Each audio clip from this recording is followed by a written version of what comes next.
I am going to tell you exactly why you're not losing body fat right now and what you can do to fix it. The biggest and most common reason of why people struggle to lose body fat is because you hugely underestimate the amount of calories that are in food, or that you actually just have absolutely no idea how many calories you're consuming on a daily basis, and you truly and genuinely believe you can eat that much food. Little did you know, this peanut butter and butter on toast is over 600 calories. So the biggest problem is that you're unaware of the amount of calories that are in foods that don't seem that high. I only had a bit of peanut butter on toast, but really we've consumed 600 calories. And if your maintenance calories are 1,700, then we're gonna be in trouble. Now, it's not just gonna be meals like these that we need to be aware of. It's gonna be all the food that you consume when you're not consciously thinking about it either.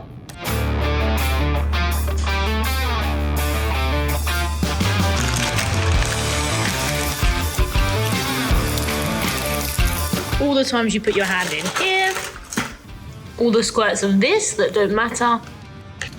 Oh, just a nibble of chocolate. Now, what you can see is that, yes, we've eaten our breakfast, but all the things that we would disregard, not as meals and just bits of food here and there, have now equated to 250 calories. If we do this every day, we can see that we've already eaten 860 calories, not including our actual lunch, our actual dinner, the snacks, or the pudding that we would then have in our day. So what's the biggest takeaway that we can have from this is that everything that you eat has a calorie, and it counts. There's only so many calories that your body can consume on a daily basis. So how can we find a solution to that? The first thing that we need to do is we need to start to weigh our food. We need to start to put it in MyFitnessPal, and we need to be honest with ourselves about what food we do consume and whether we decide to put it in the tracker or not. One of the reasons that you could not be losing weight is because you may be tracking your food, but are you actually weighing it all and putting it in the tracker? If you're not being honest with yourself, then really what we need to understand is that that's the main reason that we're not losing weight, is because we just don't understand right now how many calories we're consuming, and we underestimate how many calories we are consuming because it just feels like a little bit here and a little bit there. So as I said, it's really easy to overestimate how much food you can actually consume on a daily basis as a female. So I'm just going to try and break it down for you, make it super simple to help you understand it a little bit more. So if you were to do 10,000 steps on average per day as a 70 kilo woman, we would burn roughly, like for example, roughly around 500 calories for that. Now, if you're an average woman, 5'4", 70 kilos, and your average maintenance would be about 2,100 calories, if we did the 10,000 steps, it means that we would burn 500 calories, meaning that we could maintain around 2,100 calories per day.